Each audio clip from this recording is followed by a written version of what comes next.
BJP സ്ഥാനാർത്ഥിയെ നിർത്തിയിരിക്കുന്നത് ഈ UDFന്റെ വോട്ടുകൾ ശേഖരിക്കാനാണ്, അങ്ങനെ ഒരു ലക്ഷ്യം വെച്ച് ആണോ? അല്ല, ആയിരിക്കാം. LDFും CPMും BJPയും തമ്മിൽ ഒരു രഹസ്യ ബാന്ധവമുണ്ട്. സ്ഥാനാർത്ഥിയെ നിർത്തണ്ട എന്നാണ് അവർ ആദ്യത്തെ ചർച്ചയിൽ തീരുമാനിച്ചത്.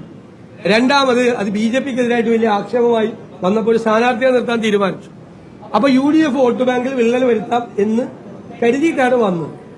ഒരു വോട്ടും ഞങ്ങളുടെ വിണ്ടുപോലും. വോട്ട് LDFന് മറിക്കുമെന്ന് സംശയിക്കുന്നുണ്ടോ?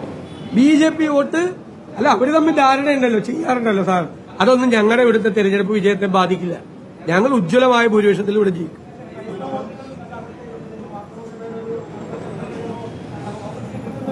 അതൊക്കെ പൊളിറ്റിക്കൽ വോട്ടാണ്. ഞങ്ങൾക്ക് ചെയ്യുന്ന പൊളിറ്റിക്കൽ വോട്ടാണ്. ഞങ്ങൾക്ക് രാഷ്ട്രീയമായ പിന്തുണയ്ക്കുന്നവരാണ്. ഈ സർക്കാരിനെ അധികാരത്തിൽ നിന്ന് താഴെ ഇറക്കണമെന്ന് ആഗ്രഹിക്കുന്ന ആളുകളാണ് ഞങ്ങളുടെ വോട്ട് ബാങ്ക് എന്ന് പറയുന്നത്. അതൊന്നും ഒരാൾ പോവില്ല. BJPക്ക് വോട്ട് ചെയ്തിട്ട് LDFനെ ജയിപ്പിക്കാൻ ഞങ്ങളുടെ വോട്ട് ബാങ്ക് ആണെങ്കിൽ അവർ കൂട്ടുനിൽക്കില്ല.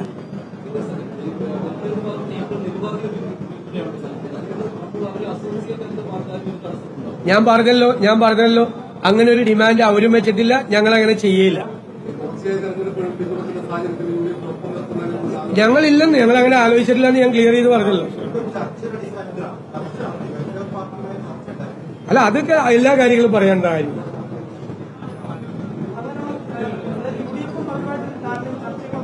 അല്ല, അതൊന്നും നമ്മളിവിടെ വിശദാംശങ്ങളൊന്നും ഇവിടെ പറയേണ്ട കാര്യമില്ലല്ലോ.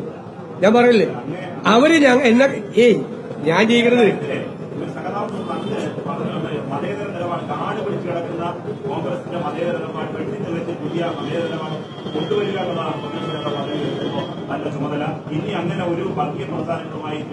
ഞാൻ ആ ചോദ്യത്തിലേക്ക് ഉത്തരം പറഞ്ഞു.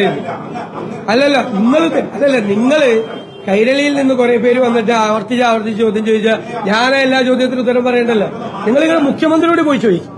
കൈരളി റിപ്പോർട്ടർ മുഖ്യമന്ത്രിയോട് ചോദിക്കും, ജമാഅത്ത് ഇസ്ലാമിയും വെൽഫെയർ പാർട്ടിയും മതേതര പാർട്ടിയാണോ വർഗീയ പാർട്ടിയാണെന്ന് ഇവിടെ മുഖ്യമന്ത്രിയോട് ചോദിക്കും. ഇത് കണ്ടോ, ഇത് കാണ്, അവിടെ പോയി ചോദിക്കും. അവിടെ ചോദിക്കാറില്ല. വേറെ ചോദ്യം ഉണ്ടെങ്കിൽ ചോദിക്കും. വേറെ ചോദ്യം ഞാൻ ദേഷ്യം പിടിക്കും. നിങ്ങൾ സ്ഥിരമായി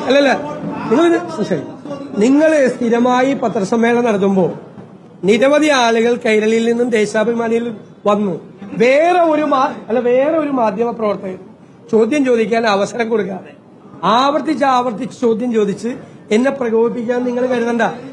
നിങ്ങൾ ചോദിച്ച എല്ലാ ചോദ്യത്തിനും UDFന്റെ ഉത്തരം പറഞ്ഞു കഴിഞ്ഞു. മനസ്സിലായ? അപ്പൊ ആ കൈരളിയും ദേശാഭിമാനി ഇത് തൃക്കാക്കര ഇലക്ഷൻ തുടങ്ങിയ പരിപാടിയാണ്. കുറെ പേരങ്ങോട്ട് വരിക, എന്നിട്ട് വേറെ ആർക്കും ഇവിടെ നിൽക്കുന്ന ആർക്കും ചോദ്യം ചോദിക്കാനുള്ള അവസരം കൊടുത്തില്ല. നിങ്ങൾ തന്നെ സംസാരിച്ചോണ്ടിരിക്കുക.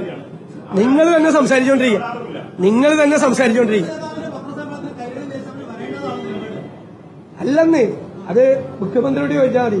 50 മിനിറ്റ് സംസാരിച്ചിട്ട് അവസാനത്തെ 10 മിനിറ്റ് നിങ്ങൾ മാത്രം ചോദ്യം ചോദിച്ച് ബാക്കിയുള്ളവർക്ക് അവസരം കൊടുക്കുന്നതിന് മുമ്പ് എണീറ്റ് പോകുന്ന രീതിയല്ല എന്റെ.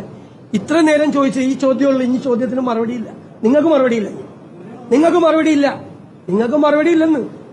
നിങ്ങൾ 5 പ്രാവശ്യം ഒരേ ചോദ്യം ആവർത്തിച്ച് ചോദിച്ച് ബാക്കിയുള്ളവർക്ക് ചോദിക്കാനുള്ള അവസരം കളയുന്ന തന്ത്രം എന്റെ അടുത്ത് വിലപ്പോയില്ല. മനസ്സിലായ? അതുകൊണ്ട് അത് വേണ്ട.